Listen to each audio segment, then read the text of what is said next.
191. Pengrajin batu mulia itu ternyata cuma punya ruko kecil yang sama sekali jauh dari ekspektasi Miranda yang membayangkan toko besar. Letak rukonya pun diapit ruko sembako dan beras. Tampak kumuh, tak terawat dan sama sekali tidak mencerminkan penjual berlian. Kaget, tanya Geraldian tersenyum. Ini serius pengrajin berlian, apa cuma emas? Berlian, Mir, kamu mungkin akan lebih kaget ketika melihat hasil karyanya. Dia luar biasa, Mir, hanya membuat perhiasan untuk orang-orang tertentu. Tidak sembarang orang. Ekspektasi siapapun pasti membayangkan batu mulia sekelas berlian dijajakan di tempat yang menyajikan kemewahan. Atau tidak muluk-muluk, lebih bersih dari ini. Tidak kumuh seperti yang Miranda lihat. Yuk, masuk, ajak Geraldian menyentuh lengan Miranda mesra. Menggiringnya masuk. Pintu geser dari besi itu tampak berkarat. Mereka berdua masuk dari sana. Seperti halnya ruko kecil yang pas-pasan, tak berjarak dari pintu masuk etalase yang penuh debu menyambutnya. Banyak perhiasan dari emas berjejer. Selamat sore Mbak, Mas, ada yang bisa dibantu? Silakan dilihat-lihat terlebih dahulu. Seorang lelaki berkacamata yang tampaknya berusia sekitar 20 tahunan menyapa dengan ramah. Apa ini teman yang dimaksud Geraldian tadi?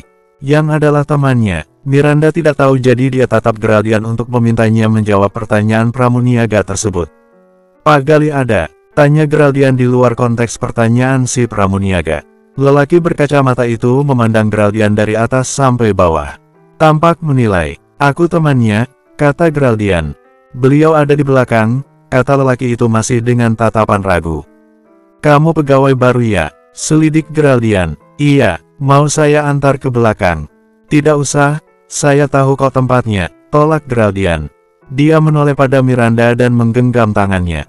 Yuk, mereka melewati pintu kayu yang tampak sudah rusak. Suara decitannya membuat Miranda kaget luar biasa. Sehabis melewati satu pintu dan masuk ke lorong yang cukup pas badan, ada lagi satu pintu yang ditutup rapat. Geraldian membukanya perlahan lalu terbukalah pintu itu. Menampilkan ruangan pengrajin logam mulia dan batu mulia yang manual. Sibuk. Seorang lelaki yang sedang berkutat dengan rantai kalung emas mendongak, bajunya kotor oleh sesuatu yang tidak Miranda pahami. Oh hai Geraldian, pekik lelaki itu antusias. Disimpannya rantai kalung dan membersihkan dirinya sebelum menghambur memeluk Geraldian. Tatapannya begitu senang. Maaf datang tanpa memberitahumu sebelumnya, sedang sibuk.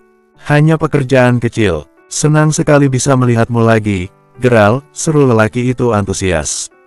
Gali, perkenalkan ini Miranda, calon istriku, kata Geraldian sembari menyentuh bahu Miranda. Miranda ini teman yang tadi aku ceritakan, namanya Gali. Miranda dan Gali saling berjabat tangan. Senang berkenalan denganmu, kalian cocok sekali. Miranda tersipu malu. Terima kasih, Gali. Lelaki berkepala pelontos itu kembali memusatkan atensi pada Geraldian. Aku mendengar tentang perusahaan Elf Corps Group yang mulai bangkrut, aku turut berduka cita. Geraldian mengumbar senyum. Elf Corps Group sudah saatnya rehat. Gali tersenyum meringis. Apa akhirnya segala sesuatu di dunia ini memang bersiklus. Tumbuh, berkembang lantas mati. Tapi ada yang tidak mati ketika semua hal pergi, Geral, dan itu adalah ilmu dan integritas. Namamu masih magis di bibir kami sebagai seorang yang sukses di bisnis batu mulai. Sebesar apapun perusahaan berlian, itu tidak terlepas dari pengrajin hebat sepertimu, kata Geraldian membalik perkataan Gali.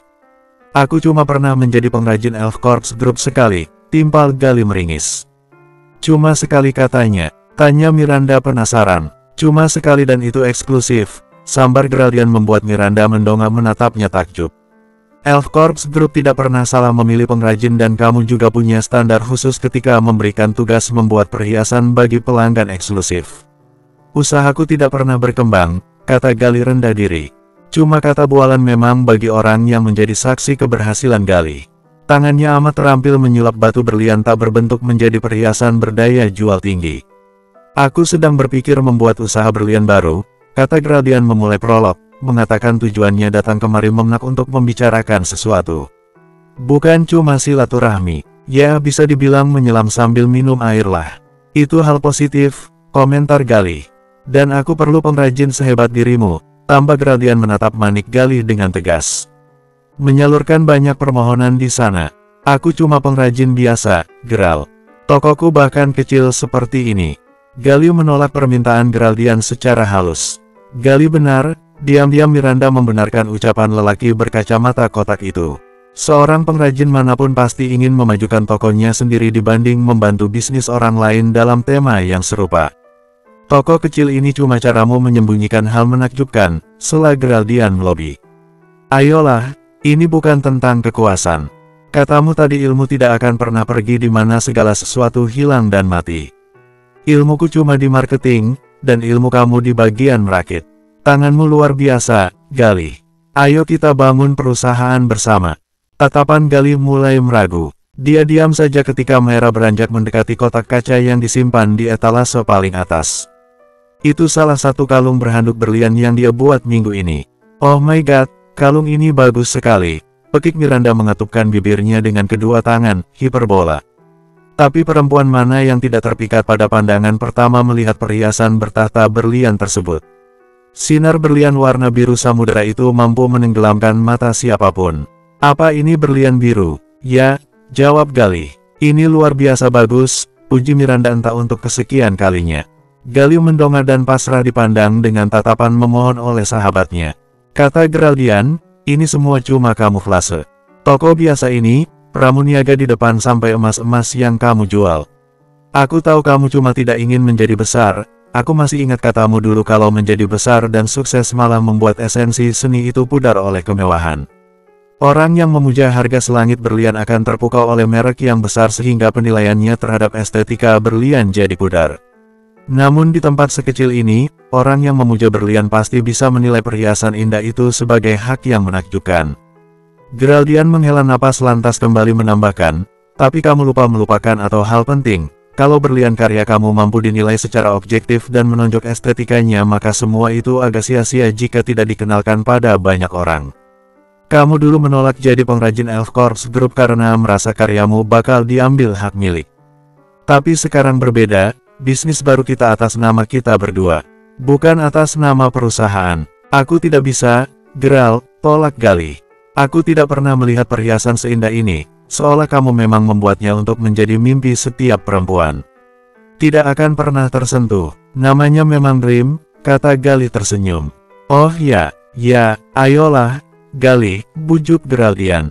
Hening, tak bersuara. Gali memilih berjalan menghampiri Miranda dan membuka semua rahasianya. Semua kotak-kotak kaca dibukanya dan diperkenalkan satu persatu. Mahakarya Gali. Miranda menimpali setiap perhiasan dengan muka berlebihan. Siapa saja yang tidak paham raut muka mungkin mengira Miranda tengah menjilat. Namun Gali bisa melihat hanya dengan sekilas bahwa calon istri sahabatnya ini memang memuji semua karyanya dari dalam jiwa. Ayo kita bekerja bersama, Geraldian. Aku join bersamamu. Perkataan mengejutkan Gali itu hadir setelah dirinya diberi satu kalimat yang menyentil oleh Miranda. Berlian indah ini memang sangat indah.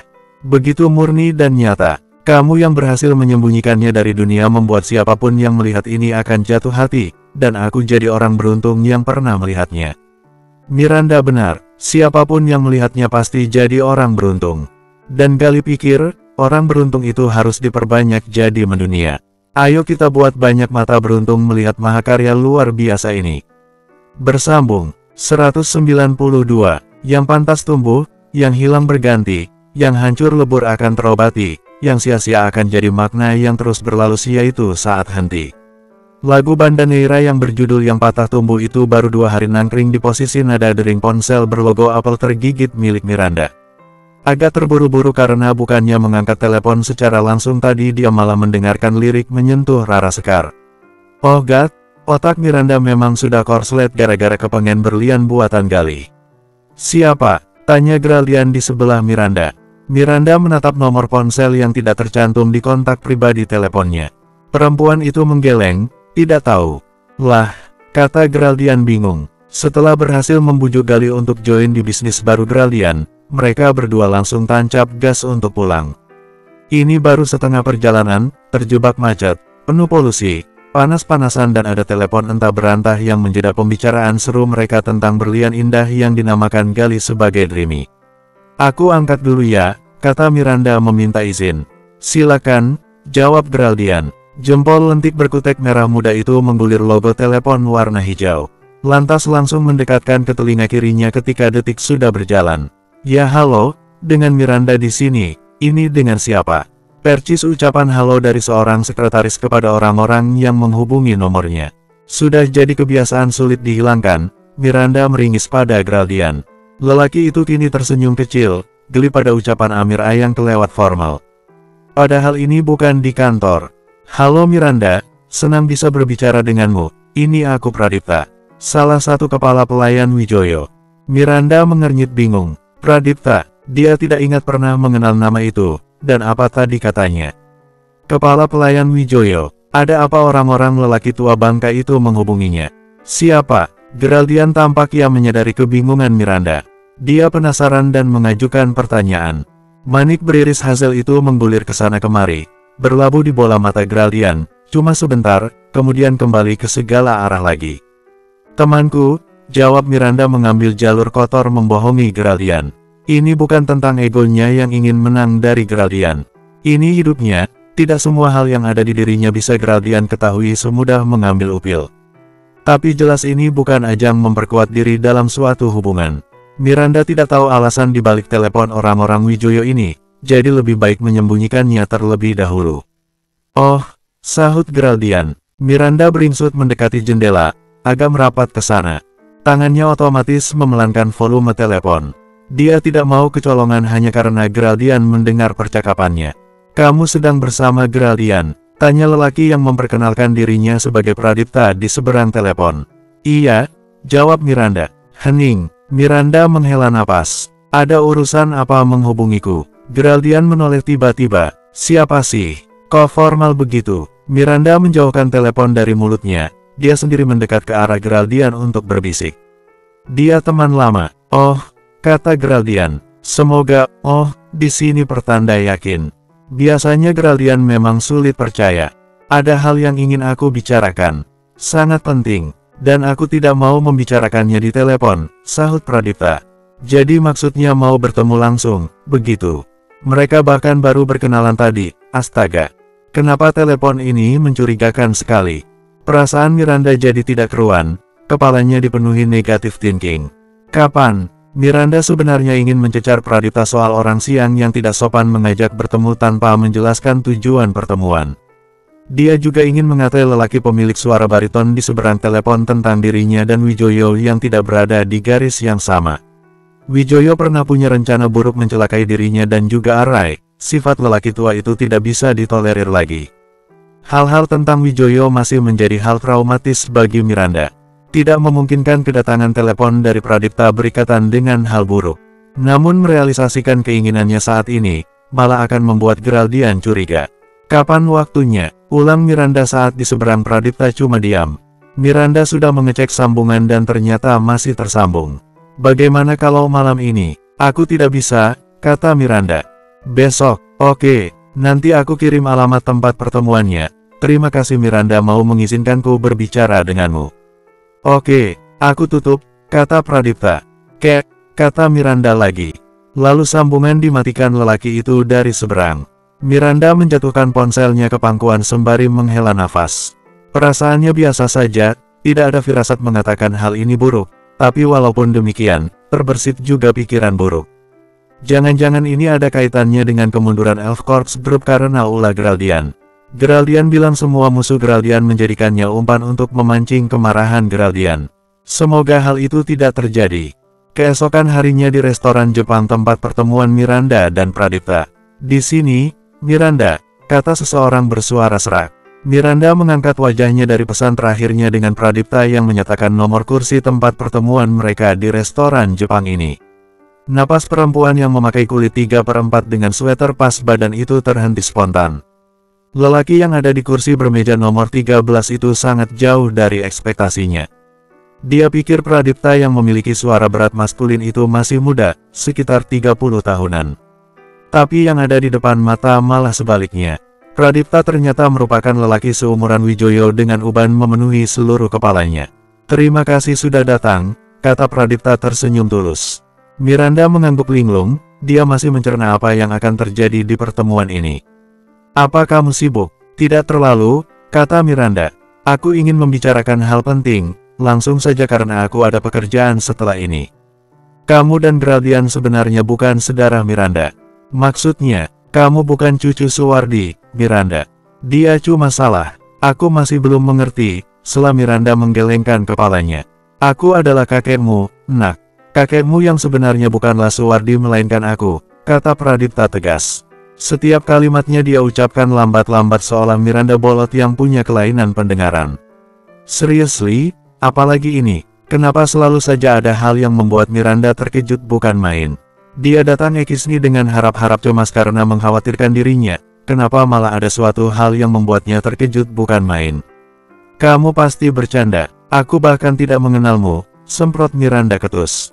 Coba pikirkan dengan kepala jernih, manusia mana yang bisa mempercayai ucapan orang asing seperti ini? Dirinya dan Pradipta baru berkenalan kemarin sore, dan sekarang lelaki ini tahu-tahu mengaku sebagai kakeknya. Kamu tahu Amanda? Tanya Pradipta. Miranda mengatupkan bibirnya rapat-rapat. Meskipun dalam hati dia menjawab, ya, dia tahu Amanda. Amanda merupakan neneknya. Amanda adalah istriku, kata Pradipta membuat Mera melebarkan bola matanya. Apa? Teriak Miranda. Ya Miranda, Amanda yang dirindukan Suwardi adalah istriku. Dia pergi dari Suwardi dan menikah denganku. Dan ibumu itu adalah putri kami Miranda, bukan putri Amanda dan Suwardi. Please, Miranda kesulitan bernapas sekarang saking banyaknya informasi yang berjejalan di kepalanya. Bersambung, 193. Semuanya bermula dari raut terkejut perempuan berkulot itu mendapati Pradipta adalah seorang lelaki tua. Tubuhnya tegap, berwajah teduh dengan bukti-bukti penuaan terlihat dari warna rambutnya yang kehilangan pigmen beserta kerut di matanya. Sekilas, tampilan Pradipta tidak mencerminkan aroma permusuhan yang selalu Miranda hindari. Lelaki itu tampak ramah dan misterius dalam waktu bersamaan. Detik ketika wajah mereka berpandangan, ada sejuta hal yang berkecamuk di kepala Miranda. Rasa ini asing, dia tidak pernah merasa aneh ketika bertemu dengan orang asing untuk pertama kalinya. Kamu adalah cucuku. Seumpama petir di siang bolong, Miranda menganalogikan dirinya sebagai pohon kecil yang tak kuat menopang tubuh dengan akar kecilnya. Petir itu menghancurkan tubuhnya, denyut jantungnya sudah tak berirama. Miranda kehilangan kendali atas tubuhnya. Dia mulai kesulitan bernafas, mulutnya terbuka mencuri oksigen manapun yang bisa dia hirup. Lelaki di depannya ini, yang kini terang-terangan memberinya ekspresi penuh sukacita yang bertabur kerinduan, membawa tangannya mendekati jemari Miranda. Pradipta tidak lantas menjadi orang yang paling dekat dengan Miranda cuma karena pengakuannya beberapa detik yang lalu. Miranda tidak pernah merasa menyesal ketika tangannya dia tarik dan menghujam Pradipta dengan tajam. Wijoyo pernah datang ke keluargaku dengan niat membunuh putraku. Dia tidak pernah suka dengan kedekatanku dengan Geraldian. Kamu tidak sedang mengelebuiku, kan?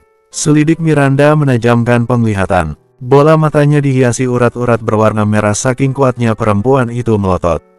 Kedatanganku ke sini tidak ada hubungannya dengan Wijoyo, jawab Pradipta tenang.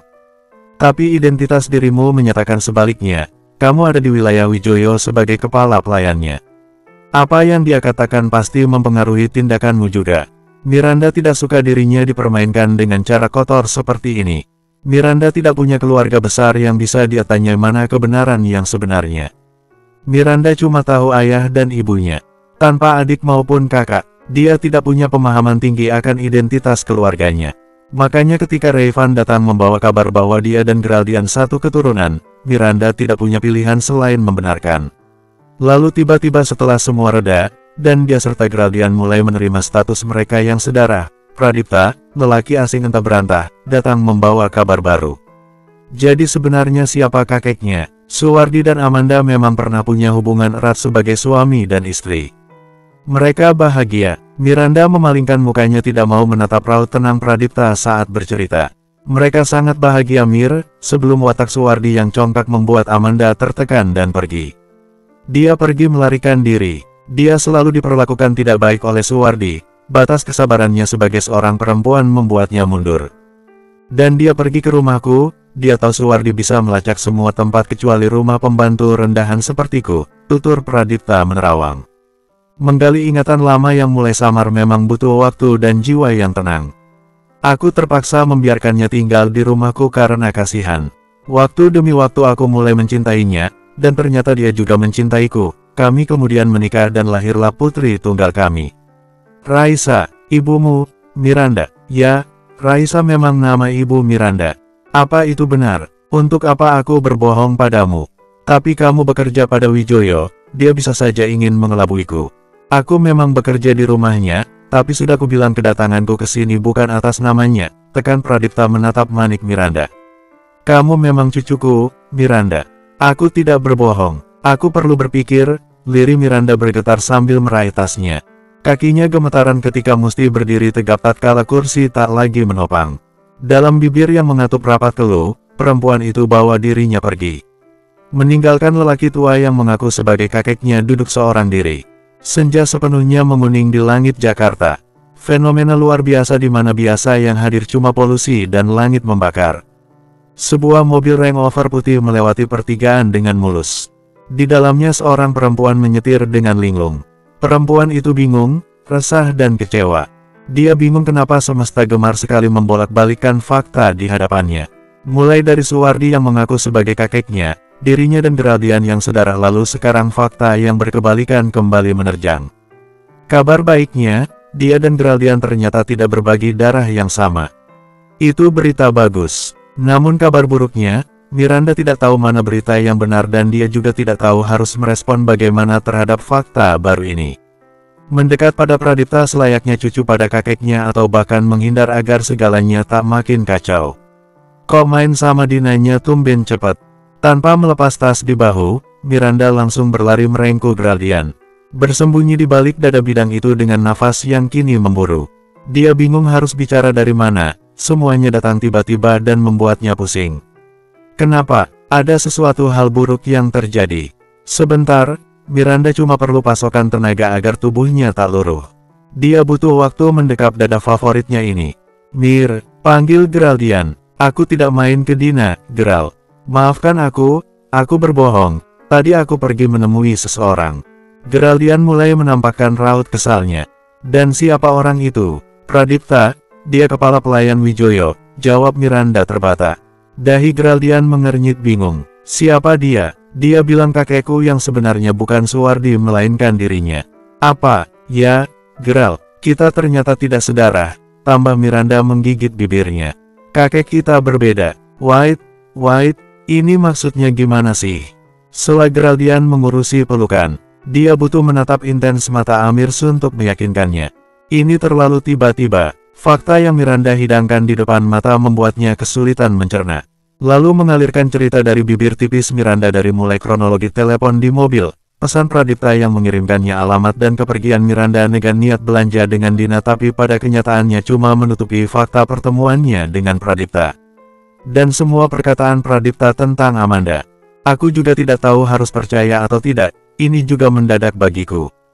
Terserah kamu mau percaya atau tidak, kata Miranda mengakhiri ceritanya. Aku pernah beberapa kali bertemu kepala pelayan kakekku, timpal Geraldian mengingat-ingat pertemuan terakhir mereka. Tapi nihil, karena mungkin kesan-pesan pertemuan mereka tidak begitu bagus sampai mengendap di pikirannya. Tapi ini jelas masuk akal, Mir. Kenapa Amanda tidak pernah ditemukan dan tidak bersama Suwardi terasa masuk akal. Amanda ternyata pergi melarikan diri dan hidup dengan penyamarannya. Aku tidak tahu, cicit Miranda. Benar atau salah berita ini, kamu jangan dulu bicara pada siapapun ya, Mir. Ini rahasia, masalah Amanda itu begitu besar. Kalau Suwardi sampai tahu Amanda ternyata menyembunyikan diri sekian lama bersama pelayan, dia mungkin bisa membahayakan nyawa Pradipta. Iya, Geral, jawab Miranda tegas. Bersambung. 194. Baru sepekan menjabat sebagai Chief Executive Officer menggantikan Geraldian Rasongko yang sudah bertahun-tahun diam di posisi tersebut, Herlan menorehkan prestasi sebagai CEO terburuk. Hampir 30% karyawan mengirimkan surat pengunduran diri pada Departemen Sosial. Separuh dari 30% tersebut pergi karena loyal pada Geraldian, setengahnya lagi karena terpengaruhi. Sebagai CEO baru, yang memang mengurus hal semacam itu, Herlan mempertaruhkan keuangan perusahaan dengan memberi iming-iming kenaikan gaji bagi yang hendak pergi. Yang menyambar umpannya cuma segelintir orang dan bukan kepala-kepala yang memang punya peran penting di perusahaan Elf Corps Group. Bukannya untung, Elf Corps Group malah buntung. Karena hal itu, para investor seketika kompak menjual saham mereka. Mereka mengantar Elf Corps Group pada jurang bernama kehancuran. Rasongko sudah mewanti-wanti Herlan agar membuat gertakan agar Elf Corps Group kembali bangkit berdiri. Aku tidak bodoh, para investor itu pergi karena hasutan seseorang.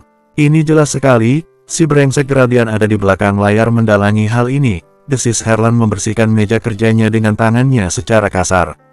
Semua berkas-berkas berhamburan, pena menggelinding jatuh, arsip membentur lantai. Kondisi lantai kantornya sudah tak keruan. Awasi setiap pergerakannya. Aku ingin memberinya sedikit pelajaran karena sudah macam-macam denganku. Bentak Herlan mengakhiri telepon. Sesudah nada tut-tut-tut menyapa, dilemparkannya ponsel berlogo apel setengah tergigit itu ke ujung ruangan. Suaranya bergema bersama bentakan Herlan. Sialan, salah semisal orang-orang berpikir dirinya merebut perusahaan ini demi materi. Demi apapun Herlan sudah punya kendali atas mata uang, kelompok mafianya lebih dari mampu menghasilkan uang. Dia tidak peduli meskipun menghasilkan uang tersebut dengan cara kotor. Elf Corps Group hanyalah perusahaan yang kebetulan jadi kebanggaan Graldian. Herlan punya ambisi merebut kekuasaan lelaki itu atas perusahaan ini. Dia berhasil namun Graldian dengan cepat membawa perusahaan ini pada kehancuran. Kamu salah bermain-main denganku, Gral, desis Herlan pada dirinya sendiri. Jika kamu mau bermain balas-balasan, aku siap menyambutnya. Gral, kita tamat. Organisasi perkumpulan kita didatangi polisi. Pernyataan tersebut adalah teriakan Reynolds di telepon sesaat setelah Graldian mengangkat telepon. Sebentar, Graldian butuh air mineral dulu untuk mengembalikan kesadarannya yang terenggut karena dibangunkan dengan spontan. Sekarang pukul 2 dini hari, di mana dirinya sedang berada di fase lelap-lelapnya. Dering telepon yang datang 2 kali Graldian matikan, surga gila apa jam segini menelepon. Namun yang meneleponnya tidak berhenti mencoba menyambungkan sambungan telepon padanya. Ini membuat Graldian berpikir teleponnya barangkali urgen. Dia mengangkatnya dan diberi teriakan panik. Siapa yang menelepon pagi-pagi? Tanya Miranda Parau di balik selimut. Menggeliat dari tidurnya karena terganggu dengan suara Graldian. Bukan siapa-siapa, sayang. Tidur lagi saja. Aku akan ke dapur sebentar, jawab Graldian mendaratkan kecupan di dahi perempuan nomor 1 di hatinya. Lelaki itu menutup pintu kamar dan turun ke dapur untuk mengambil minum. Apa maksudmu dengan tamat? Tanya Graldian setelah meneguk seperempat air putih. Polisi datang mengepung rumahku, desis Reynolds. The Stranger dituduh menyelundupkan senjata. Sialan, apa kamu yang membuat celah itu?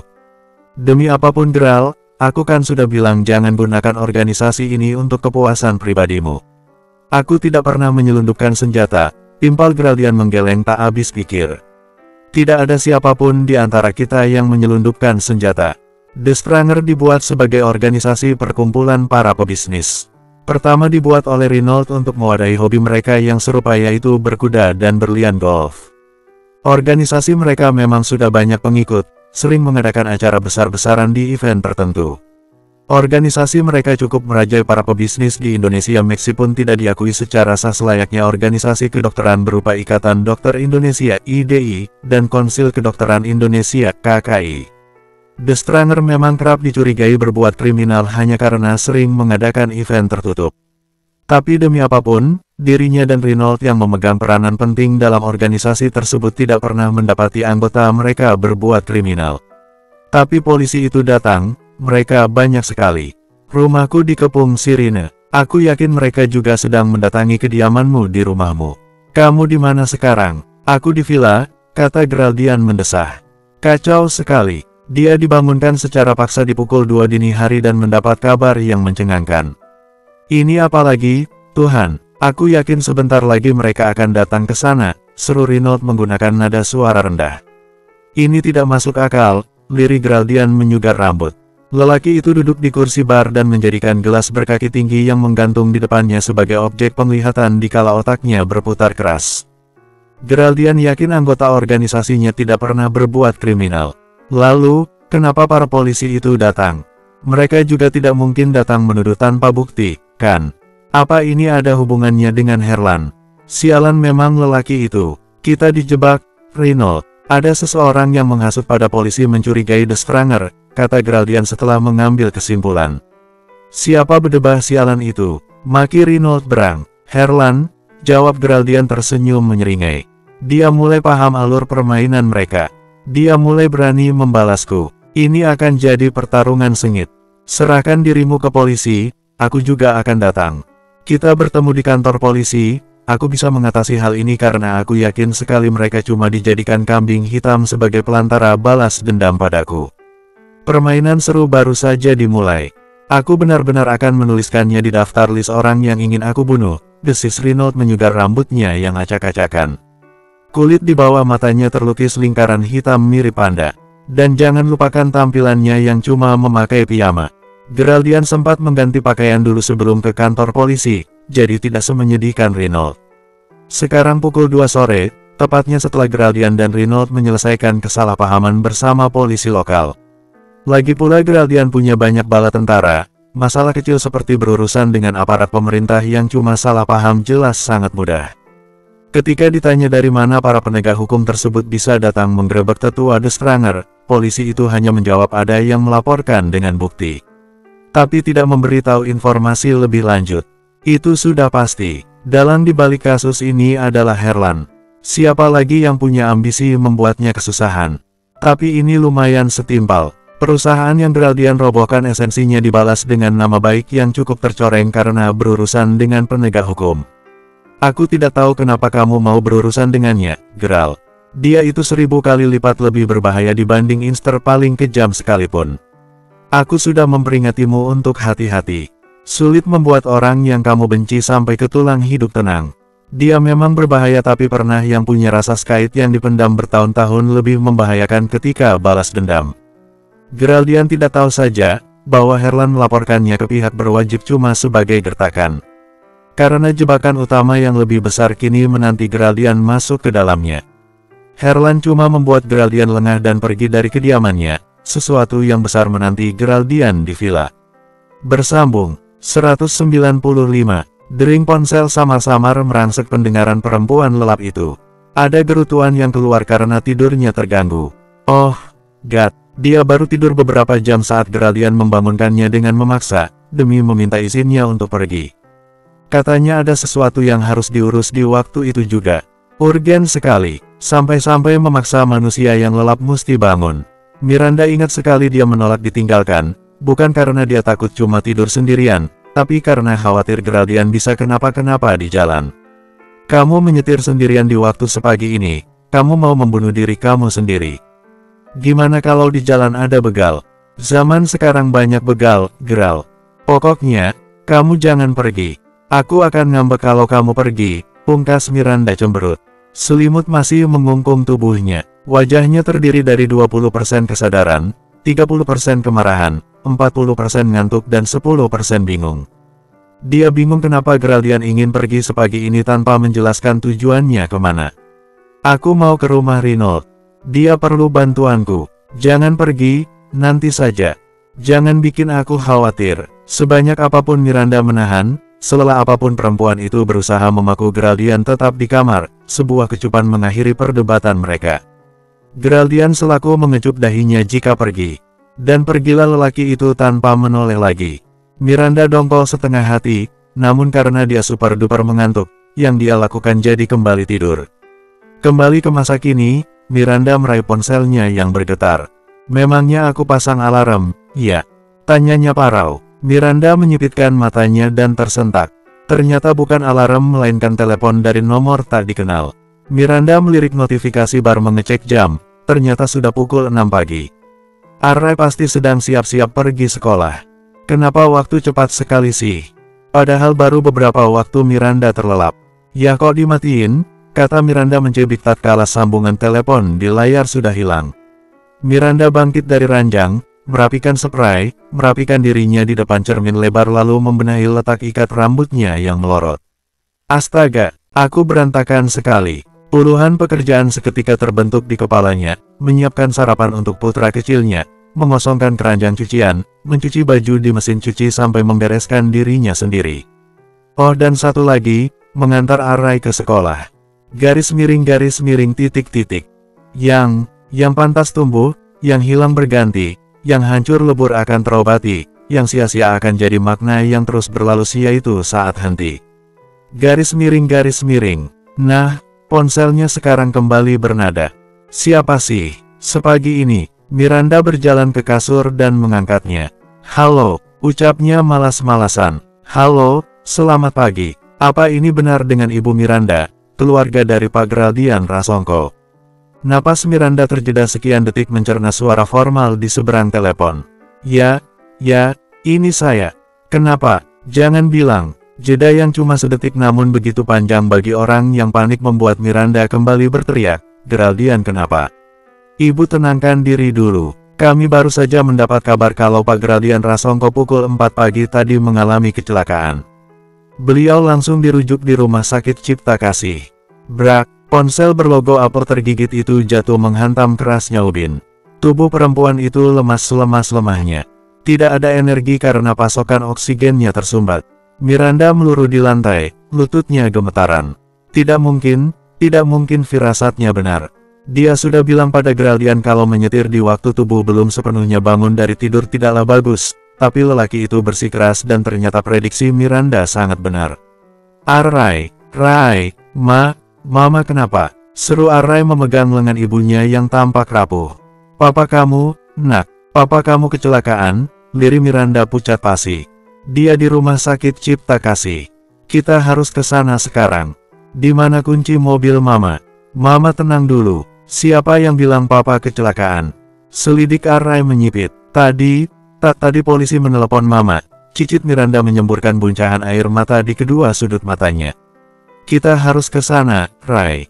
Rai tampak menilai terlebih dahulu. Dia mendengar dini hari saat Geraldian membawa mobil keluar. Melihat keadaan ibunya yang kacau seperti ini, dia akhirnya mengangguk juga. Cari kunci mobilnya, Rai. Mama mau menyetir. Tidak, tolak Rai tegas. Kondisi Mama tidak memungkinkan. Kita akan membahayakan diri kita kalau memaksa Mama menyetir. Biar aku panggil temanku ke sini. Itu lama, Rai. Geraldian membutuhkan kita segera, bentak Miranda. Ya sudah kita naik taksi saja, pungkas Rai mengambil usul lain. Miranda mengangguk berulang kali. Ya sudah, ayo kita pergi mencari taksi. Diliputi kekhawatiran, kedua insan itu pergi mencari taksi tanpa membawa apapun lagi selain badan mereka sendiri. Bahkan barang sepenting ponsel pun lupa Miranda bawa saking paniknya memikirkan kondisi Geraldian. Pintu kaca villa tertutup, tanpa sempat dikunci. Pintu kaca villa terbuka, Geraldian membukanya dengan wajah senang luar biasa. Dia baru saja menyelesaikan permainan bersama Herlan. Cukup mendebarkan karena membawa pihak berwajib, tapi intinya semua sudah selesai. Mir, ini sudah pukul 6:30, biasanya jam segini dapur sedang hektik-hektiknya. Geraldian melongok ke dapur dan tak menemukan apapun selain ruang kosong. Apa masih di kamar ya? Geraldian menaiki tangga menuju kamar miliknya. Tanpa mengetuk dia membuka pintu kayu berukir tersebut dan melongokkan kepalanya. Sama seperti keadaan dapur, kamarnya juga kosong melompong. Rai, kamar putranya juga kosong. Apa mereka sudah pergi ke sekolah ya? Oh mungkin benar, tapi tadi pintu Sika tidak dikunci. Miranda tidak pernah pergi meninggalkan villa tanpa menguncinya. Miranda tidak pernah lupa, perempuan itu sangat teliti. Seketika pikiran Geraldian dipenuhi pikiran buruk. Apa jangan-jangan mereka semua diculik? Miranda, Rai, teriak Geraldian mengetik cepat kontak seseorang di ponselnya. Sialan kamu, Herlan. Orang yang sedang Geraldian hubungi tidak mengangkat panggilannya. Angkat, brengsek, teriak lelaki itu geram. Dia turuni tangga dengan gesit seolah tidak takut kakinya bisa saja tergelincir dan tubuhnya jatuh berguling-guling. Geraldian kembali menghubungi seseorang dan lagi-lagi tidak aktif. Lelaki itu berteriak geram dan menghancurkan tembok di dekat pintu dengan kekuatan bogemannya. Namun bukan tembok yang rusak tapi malah punggung tangannya yang kini mengucurkan darah segar. Sial, Herlan, tolong jangan sakiti keluargaku, lirih Geraldian. Lelaki itu meluruh ke dinding, bersandar di sana sembari menunggu seseorang yang dia hubungi menyahut. Ya, Reynold benar, Herlan sangat licin dan Geraldian menyesal sudah bermain-main. Dia selalu kalah jika itu berhubungan dengan Miranda dan Rai. Bersambung 196. Semuanya tampak samar dan membingungkan. Dia diancam, tubuhnya diseret dan tubuh mungil putranya yang diikat tali tambang besar, yang sangat menyakiti Miranda karena tali tambang itu pasti menyakiti kulit sensitif putranya.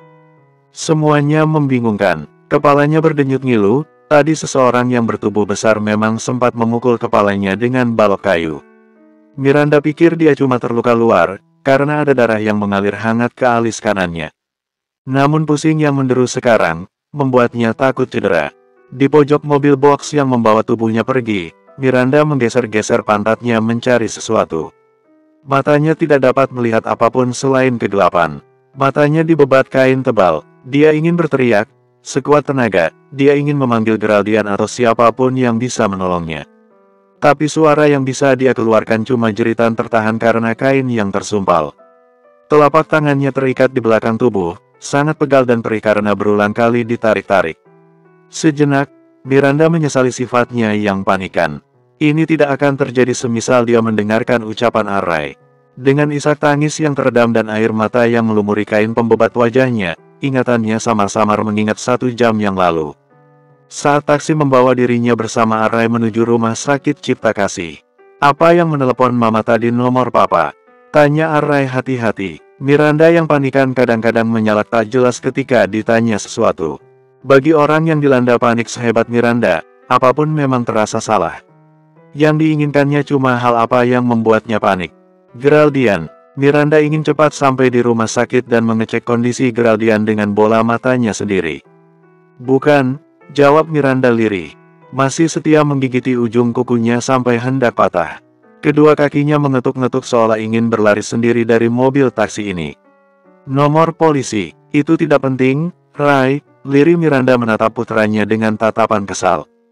Bola mata berlapis telaga jernih itu menyorot supir taksi di depan, badannya maju seolah hendak mengguncang bahu si sopir taksi.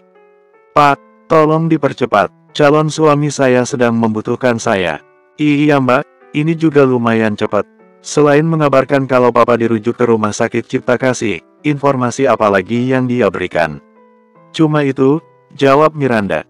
Cuma itu. Tanpa memberitahu nomor kamar. Geraldian mungkin di ICU, semprot Miranda mencebikan bibirnya memulai tangis kerasnya. Papa kamu di rumah sakit Ray, gimana kalau dia kenapa-kenapa? Bocah berseragam merah putih, yang tetap datar walau ibunya sudah menjerit-jerit begitu hanya membalas singkat. Itu tidak benar, mama cuma membuat praduga, kata Array lagi. Tapi menurut mama aneh tidak sih, kenapa orang yang menghubungi mama pakai nomor tak dikenal dan bukannya nomor papa? Papa bawa ponsel, kan? Ponselnya mungkin rusak, Ray, timpal Miranda lagi. Dahi mulus Array mengkerut tak setuju. Dia sempat merayu ponsel tadi ketika Miranda memaksanya pergi. Dikeluarkannya ponsel itu dan menelepon ayahnya. Tut, nomor papa aktif, seru Array melotot. Ini penipuan bu, kita dijebak. Tepat ketika telepon sudah tersambung dan ada sahutan, halo. Yang jelas-jelas suara Geraldian. Mobil mendadak berkecepatan tinggi. Tubuh Miranda dan Array sampai tersentak ke belakang menabrak sandaran kursi. Tangis Miranda membeku, dia juga mendengar suara Geraldian tadi. Dan sekarang masih tersambung, omong-omong. Halo, Ray, ada apa? Papa lagi di jalan, kamu mau berangkat ke sekolah. Array hendak menjawab seruan ayahnya saat besi dingin menempel di kepala belakangnya. Itu moncong pistol. Array menahan napas. Ada bisikan halus di belakang lehernya, menyuruhnya mematikan telepon. Tapi karena Array bebal, dia memilih ditembak kepalanya dibanding harus menyia-nyiakan kesempatan emas mencari bala bantuan. Dia hendak berkata pada Geraldian kalau dirinya dan Miranda sedang kesulitan saat teleponnya direbut dari depan oleh supir taksi yang kini menyeringai. Sambungan telepon dimatikan dan hilanglah bala bantuan. Bahkan seolah tidak puas dengan mematikan, lelaki itu melempar ponsel Array keluar jendela. Pergi terbawa angin serta gaya gravitasi menabrak aspal yang keras. Jangan, jerit Miranda menahan belitan lengan yang mencekiknya dari belakang. Aku tidak bisa bernapas. Kamu lihat, bocah tengil. Ibumu akan kami habisi di depan matamu sendiri. Moncong pistol semakin kuat menekan kepala bagian belakangnya. Array terdorong ke depan dan pistol itu mengikutinya. Mobil melaju kembali, kini menggunakan kecepatan sedang. Bergerak sedikit saja dan aku akan membuat kepalamu bocor. Array menahan napas sekuat tenaga. Jiwanya menggelegak penuh amarah. Raganya memanas karena darah yang menyembur tak beraturan. Dia geram, bukan pada pistol di belakang kepalanya yang sensasi dinginnya mengingatkan Array akan kematian. Bukan juga pada desisan lelaki bersuara bariton di belakangnya, yang pasti tadi bersembunyi di belakang. Arrai cuma geram hanya karena melihat ibunya memohon-mohon agar tak dicekik. Dia marah melihat jaket oksigen ibunya dipotong paksa sehingga membuatnya mengap-mengap. Tanpa menunjukkan kegetirannya melihat ibunya sendiri disakiti, Arrai berucap mendesis, "Apa yang kamu inginkan dariku?" Diki pernah mengajarinya beberapa teknik menghindari serangan. Namun Arrai sangat tidak beruntung sekarang, dia dihadapkan pilihan mati menyelamatkan ibunya atau mati berdua. Pilihannya tidak kredibel, dia tidak mau mengorbankan nyawa mereka berdua demi mengerahkan tenaga dan skill yang sudah dia pelajari ketiga lelaki bertubuh besar sekaligus. Untuk kesekian kalinya, selama 7 tahun hidup menjadi anak kecil, Arrai benci mengakui kalau dia cuma anak kecil berbadan kecil yang lemah. "Menurutkan dengan kami," jawab suara itu tajam. Arrai berdeham, "Tolong lepaskan ibuku." Jeritan Miranda yang tercekik kini berganti isakan kecil. Setidaknya Arrai bisa lega, ibunya tidak dicekik lagi. Dia tahu, walaupun belitan lengan berotot nun kuat di leher ibunya masih belum terurai. "Lepaskan aku," bentak Miranda meronta. "Semakin kamu berontak, lenganku akan semakin kuat memutus tenggorokanmu." Miranda tahu itu, tapi dia tidak mau berhenti berusaha. Dia terus meronta dan lelah sendiri. Sampai tenaga habis dan nafasnya tersendat-sendat saking kuatnya lengan kuat itu menekan jalur oksigennya. Dalam isak tangis yang tak kunjung reda, beserta mata buram, dia ingat sebuah lengan memaksa kedua tangannya menyatu dan mengikatkan borgol di sana. Lalu mobil berhenti dan mereka dipindahkan ke mobil kedua. Keadaan di sana jauh lebih gelap dan sesak. Miranda tidak berhenti meronta jadi mulut dan kedua matanya dibabat kain. Dia tidak tahu akan dibawa kemana dan untuk tujuan apa dirinya diberlakukan mengerikan seperti ini. Bersambung, 197. Roda mobil box yang membawa tubuhnya perlahan berhenti. Tubuh ringkih yang cuma meringkuk ketakutan itu menengadahkan kepalanya mencoba mencari tahu. Dia ingin ada celah di kain yang membebat matanya, tapi tidak bisa. Sebanyak apapun mobil berguncang membuat tubuhnya kesana kemari, kain itu tetap mengikat kuat. Erat, membuat kepalanya yang berbau amis berdenyut. "Aku di mana?" lirih Miranda pada ruang kosong. Hanya menggumam karena mulutnya diikat kain. "Arrai di mana? Ini aneh. Jika ini penculikan manusia harusnya dirinya dan Arrai disatukan. Tidak dipisahkan dalam kendaraan seperti ini." Decitan suara pintu mobil dibuka memaksa Miranda mundur, kembali meringkuk serupa bayi. Dia ingin pergi. Miranda kesakitan. Ini membuatnya bingung sekaligus panik. Beberapa kali sebuah tanya mampir di kepalanya, apakah dia masih bisa hidup? Apakah dia masih bisa membuka mata dan melihat Arrai? Demi apapun ini salahnya, dia terlalu panik sampai membutakan matanya dari banyak fakta yang Arrai kemukakan tadi. "Ini salah kamu, Mir. Ini semua tidak akan terjadi semisal kau mendengarkan ucapan Arrai." Putranya cerdas, dan Miranda merasa sok dewasa dengan menganggapnya cuma anak kecil. "Ini salahnya. Keluar!" bentak suara berat. Miranda menggerak-gerakan kepalanya. Dia tidak tahu ini di mana. Dia tidak tahu ucapan itu ditujukan untuk siapa, apa untuk dia. Miranda tidak tahu bagaimana caranya keluar saat bola matanya cuma gelap dan kedua tangannya diikat. "Ku bilang keluar." Suara itu makin menggelegar, memantul mencipta gema di kotak besi ini. "Kamu mau keluar sendiri atau aku seret?" "Hah? Adot aku tidak bisa berjalan," lirih Miranda yang cuma terdengar racauan tidak jelas. Kain yang mengikat jelas membatasi gerakan mulut dan lidahnya. Kain itu sudah menyakiti sudut bibir Miranda. Perih yang bersarang mulai terasa di sana. "Oh, kamu benar-benar mau aku seret ya?"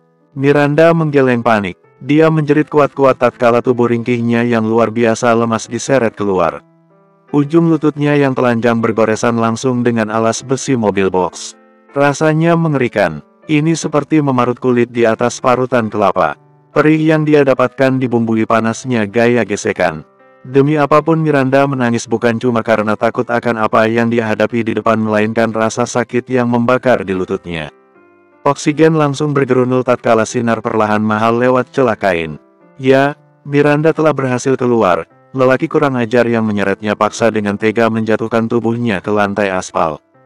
Pipi bertemu aspal. Miranda terisak. Dalam hati berharap, semoga Arrai tidak mendapat perlakuan mengerikan ini. "Ayo berdiri." Sebuah lengan menarik sikut Miranda kasar, ditariknya perempuan itu dan memaksanya berjalan cepat menyejajari langkah kaki tegapnya.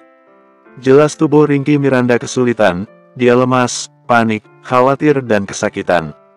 Sementara lelaki bertubuh tegap yang menariknya sangat bugar dan sehat.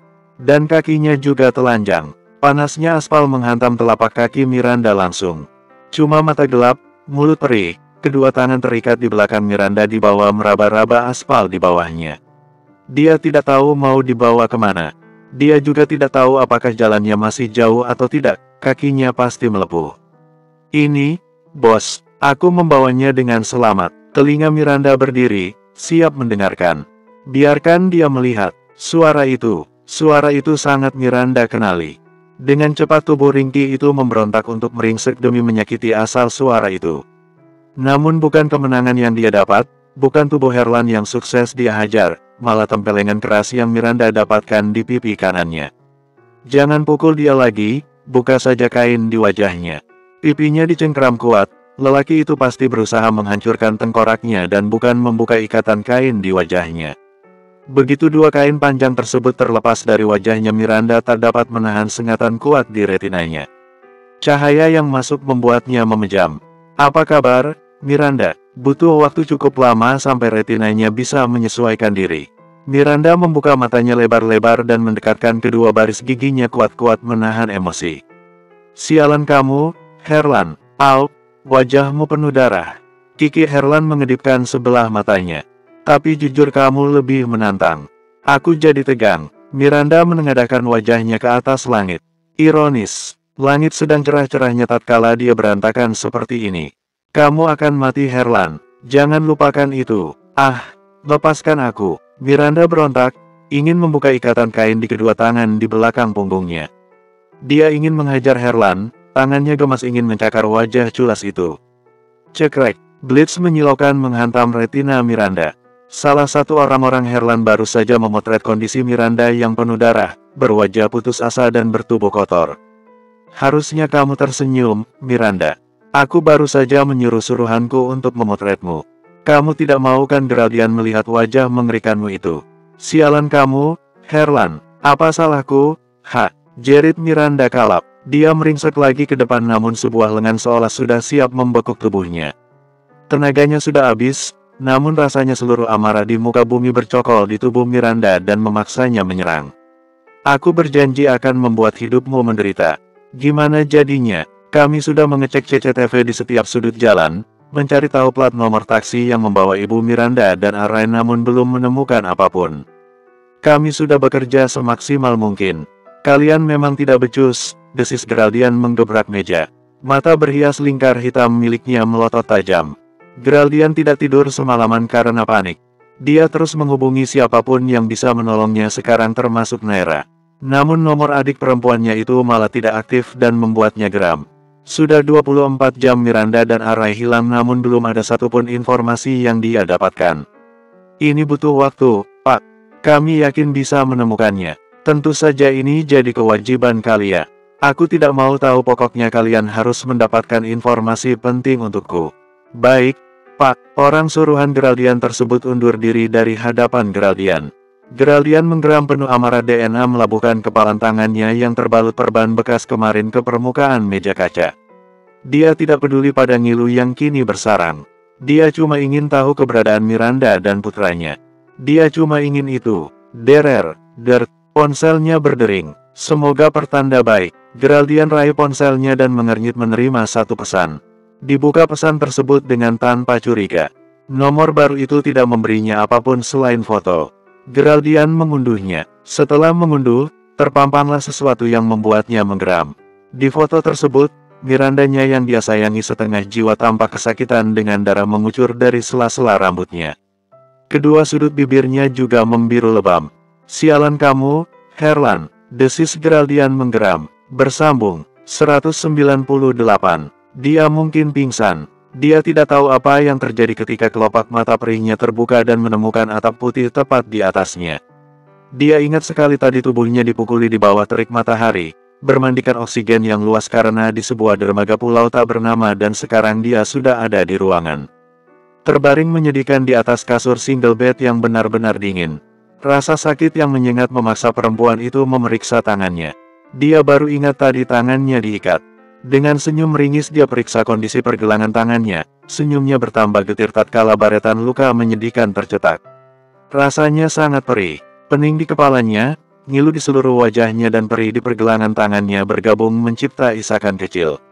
Lalu Arrai, di mana putra kecilnya berada? Isakan Miranda menderas. Bayangan Arrai juga mendapat perlakuan yang sama membuat semua rasa sakitnya mendadak tak berasa. Kini jantungnya yang berdegup menyakitkan, sekarang hatinya yang berdenyut ngilu. Arrai, kamu di mana?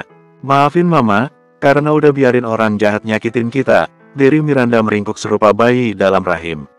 Isak tangisnya bergema di ruangan persegi 4 tersebut. Kamu merindukan Arrai. Tubuh Miranda tersentak mundur, perempuan itu langsung bergerak waspada. Meringkuk seumpama anak kecil yang melihat monster mengerikan. Dia tidak tahu sejak kapan Herlan duduk di atas kursi kayu di pojok. Miranda terlalu larut dengan rasa sakit yang bercokol di fisik dan psikisnya sampai tak sadar ada orang lain di ruangan sepetak ini. Herlan menyeringai, menghisap rokok dengan ekspresi nikmat. Seketika terbayang semua hal mengerikan yang Miranda rasakan kemarin, cekikan dari belakang taksi yang membuat lehernya lebam, moncong pistol yang ada di belakang kepala kecil putranya, hantaman balok kayu di kepalanya, dirinya yang diseret. Dan kenyataan bahwa Arrai tidak tahu keberadaannya membuat Miranda dikuasai amarah yang menggunung. Dia benci dengan lelaki licik di depannya ini. Miranda ingin merusak wajah itu dengan kuku-kukunya. Adalah amarah yang membawa perempuan itu melompat berdiri, menggeram sekuat tenaga dengan kedua cakar siap beraksi. Namun Miranda tidak sadar satu hal. Kakinya kanannya ternyata diborgol dengan tiang ranjang. Terlambat, kuatnya Miranda melompat membuat tubuhnya terjatuh ke bawah ranjang dengan kaku menggantung di atas. Perih, kulit lembut kakinya berciuman langsung dengan kuatnya besi borgol. Santai, Miranda, kita tidak sedang menunggu jadwal pesawat terbang, komentar Herlan terkikik. Miranda masih di posisi semula, tidak bisa melakukan apapun. Jangan terlalu emosional, orang panikan biasanya gampang dikibuli, kan? Herlan sedang menyindirnya. Miranda punya kekuatan bangkit. Dia kembali naik ke atas ranjang karena kakinya memang sakit jika dipaksa meregang dari tiang ranjang. Seperti Geraldian contohnya, dia terlalu gampang merasa puas. Sangat emosional dan sombong. Di mana Arrai? Tanya Miranda parau. Dia aman kok, jawab Herlan acuh tak acuh. Definisi aman di antara kita berdua berbeda, desis Miranda geram. Katakan di mana dia berada. Tolong pertemukan aku dengannya. Dia masih hidup kok, intinya itu kan. Tolong, cuma demi Arrai, Miranda rela menjatuhkan harga egonya sampai tak berharga. Dia cuma ingin melihat kondisi putranya, Miranda cuma ingin dipertemukan dengan Arrai. Tidak peduli penampilannya yang super berantakan bisa saja Arrai komentari. Dia tidak peduli pada apapun selain bertemu Arrai. Dia cukup berbahaya, Miranda. Aku perlu memberinya banyak pelajaran agar putramu itu tak membuat ulah. Herlan tiba-tiba memajukan kepalanya seperempat meter, berbisik lirih. Dia tamu istimewaku. Jadi, perlakuannya juga amat istimewa. Aku ingin bertemu dengannya, tolong. Tidak, Miranda, tolong. Lakukan hal ini atas nama kemanusiaan, lebih Miranda mengerjap. Tidak kuasa menahan butiran air mata yang melurus serupa hujan di bulan Desember. Ah, menyebalkan. Aku paling tidak suka melihat perempuan cantik memohon. Gerutu Herlan tampak berpura-pura. Itu menjijikkan di mata Miranda. Terutama karena lelaki berwajah culas itulah Miranda dan Arrai mendapat perlakuan mengerikan. Aku mohon, aku akan memberitahumu lewat video call saja, kata Herlan santai. Seolah sedang membicarakan hal yang bukan berkaitan dengan nyawa manusia. Tapi bukankah video call juga merupakan hal yang patut disyukuri? Coba lihat, Mirandaku sayang. Ini putramu. Miranda mengangkat muka pada layar smartphone milik Herlan yang memberinya banyak informasi. Bukan lega yang ibu muda itu dapatkan setelah Herlan memberinya kesempatan, namun lautan garam yang ditabur di atas luka menganga lebarnya. Sialan kamu, bajingan kamu, Herlan, desis Miranda menggeram seperti harimau. Manusia paling bejat pun tidak akan berani merusak anak kecil seperti itu. Kamu bukan manusia, Herlan. Kamu monster. Di layar 6.5 inch itu, tampak putranya yang berwajah lugu dan polos berlumuran darah. Kaos putihnya, yang ironis karena merupakan seragam sekolah dasarnya, kini berwarna coklat kemerah-merahan. Pipi kanan Arrai bengkak sampai mendesak matanya kian menyipit. Coba sebutkan, ibu mana yang tidak tersayat melihat putranya disiksa seperti itu? Arai cuma anak kecil, kenapa kamu tega melakukannya? Dia bukan cuma anak kecil. Kamu jelas tidak tahu apa-apa kalau cuma menganggapnya anak kecil, desis Herlan tersulut emosi atas semua panggilan jelek dan umpatan. Kamu memang iblis. Jaga ucapanmu, kalian salah bermain-main denganku. Ini cuma pemanasan, Miranda. Kalau kamu ingin menyalahkan seseorang, salahkan si brengsek Geraldian yang berani-beraninya mengajakku perang.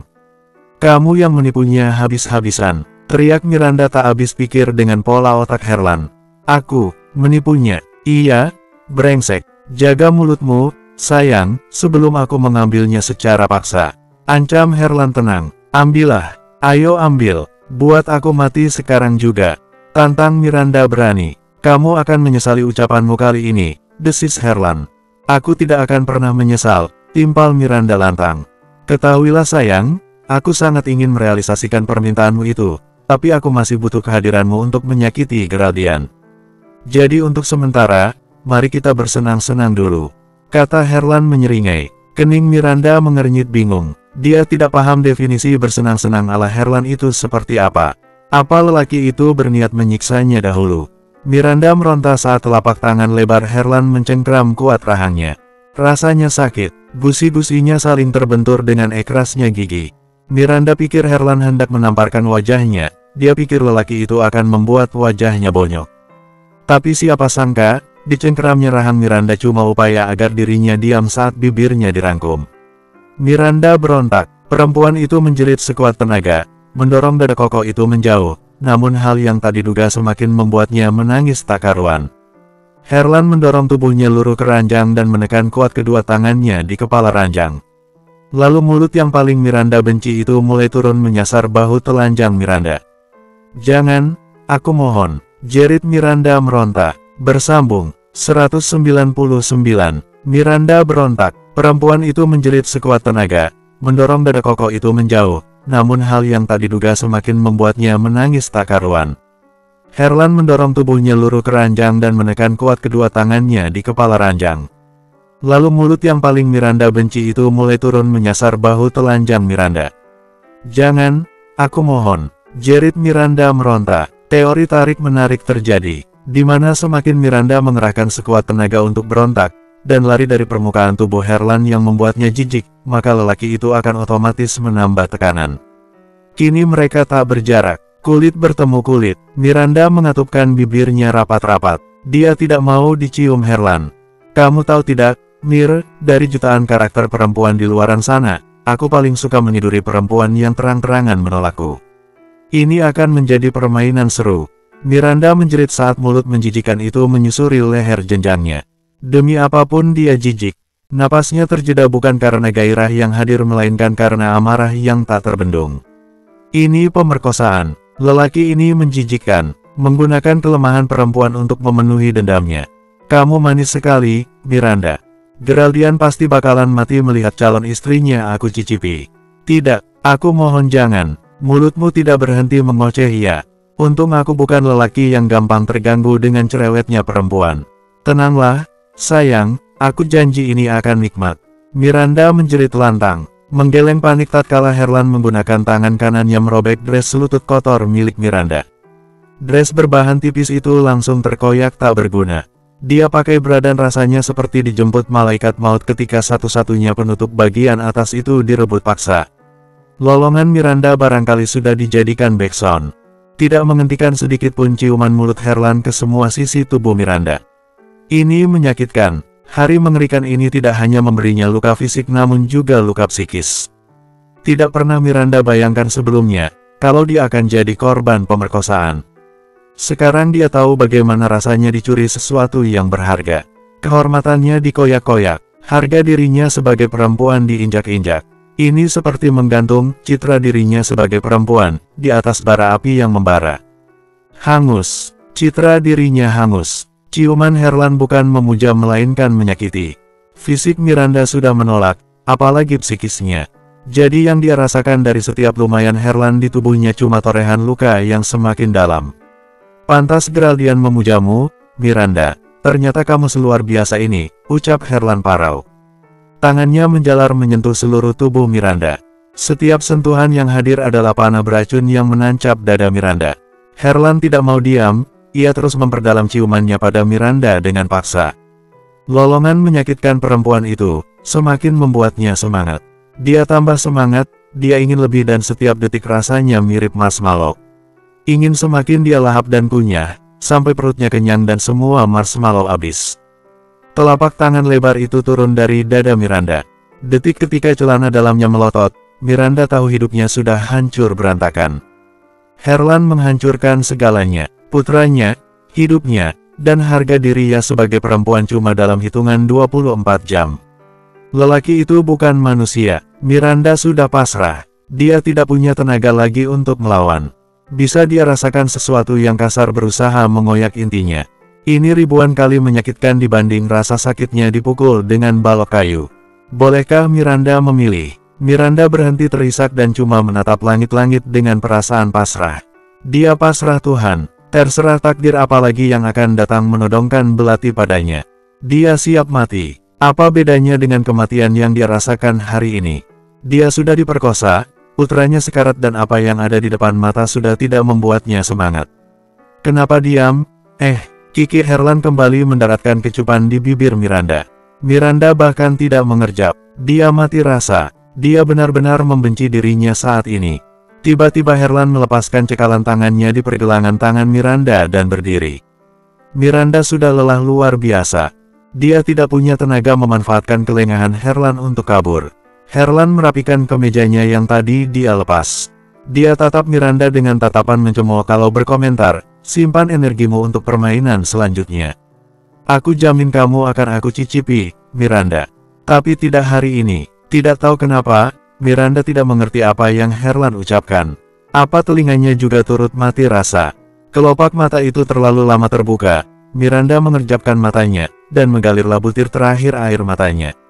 Sungai tetap mengalir tatkala bendungan roboh dan meluluh lantakan pemukiman. Angin tetap berembus tatkala topan bergemuruh, langit juga tetap cerah benderang saat gunung meletuskan lahar panas dari perutnya dan roda juga tetap berputar tatkala jalanan menanjak mengerikan.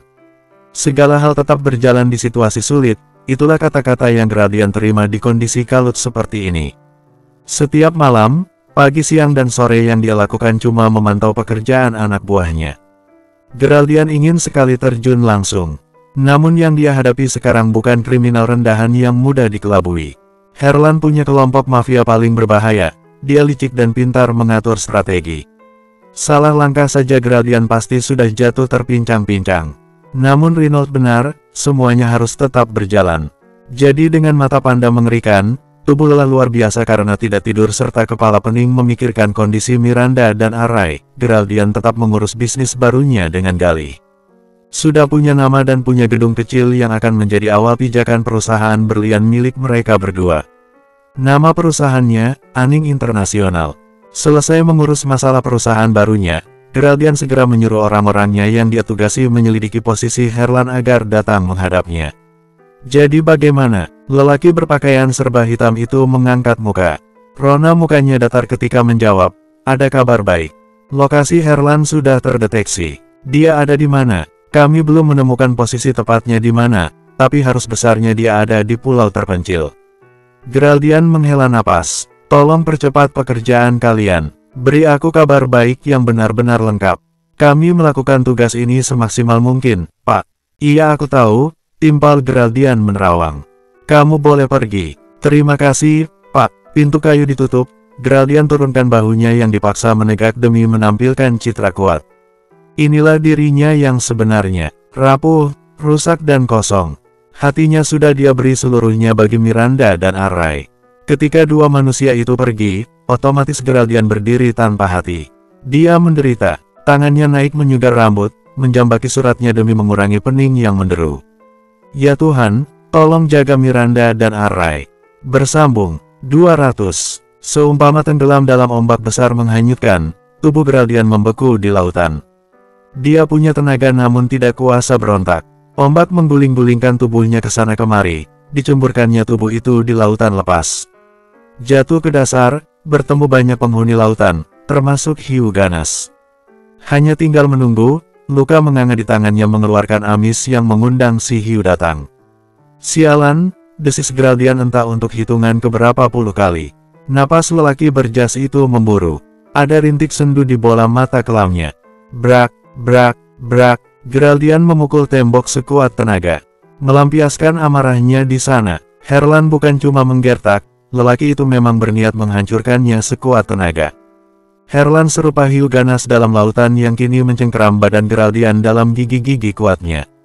Ini menyakitkan. Pagi tadi saat Geraldian baru bangun tidur dan siap-siap mengurus kantor barunya, ada pemberitahuan email baru di notifikasi bar ponselnya.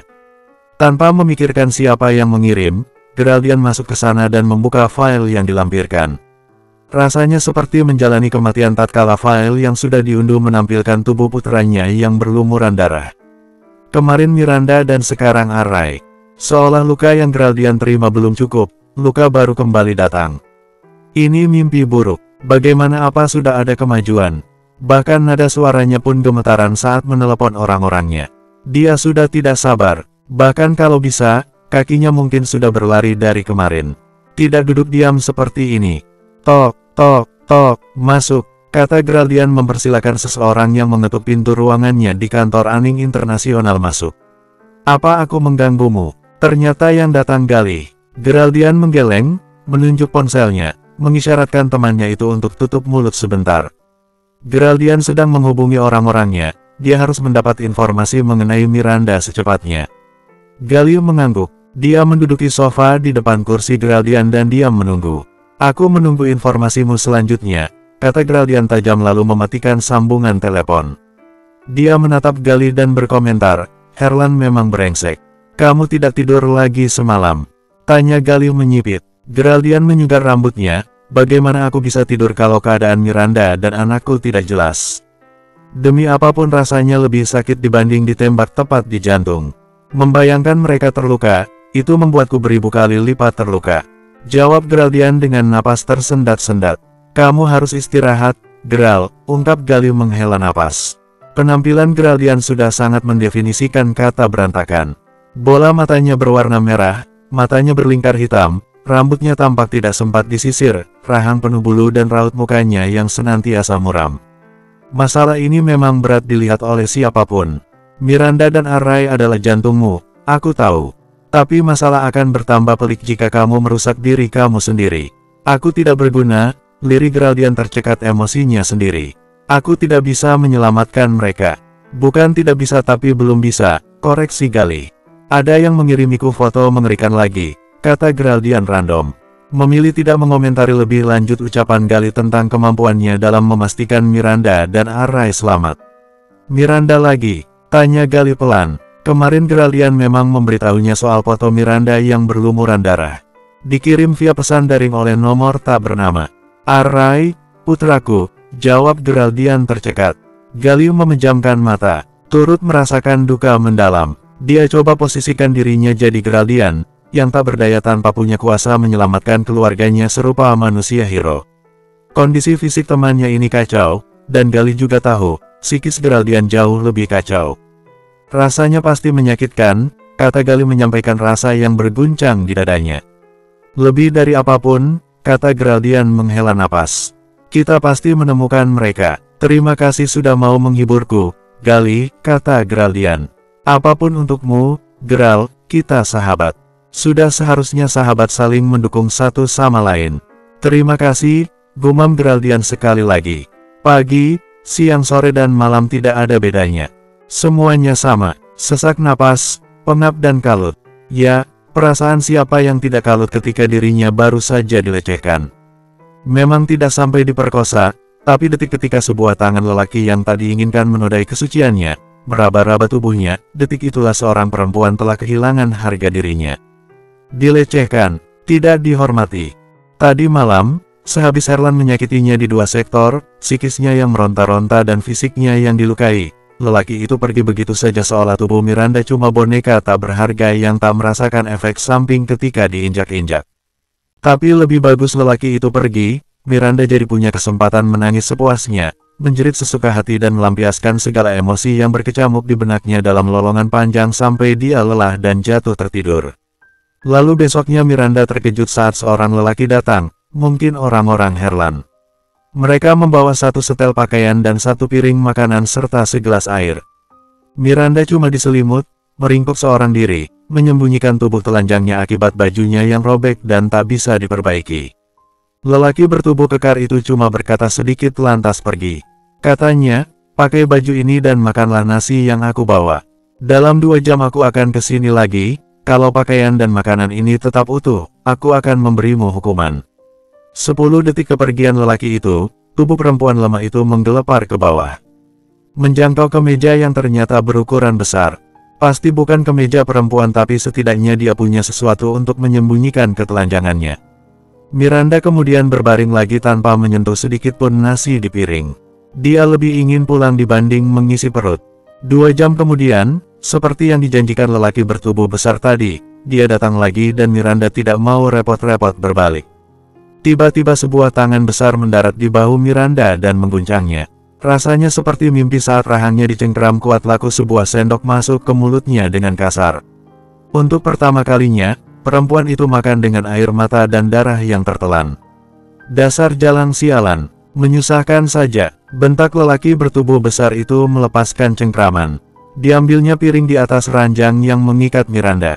Miranda pikir lelaki itu akan pergi lagi. Tapi dia salah ketika sebuah tamparan keras membuat giginya bergemelatuk. Tidak cukup 1 kali, lelaki bertangan lebar itu membuat Miranda tersuruk ke tembok saking kuatnya tamparan yang dia terima. Kamu akan menerima balasannya, bajingan. Desis Miranda berontak, hendak membalas. Dia tidak pernah merasa semarah ini karena orang asing. Kamu akan dibunuh Tuan Herlan sebelum rencanamu terrealisasikan, jawab lelaki itu menyeringai. Bersambung.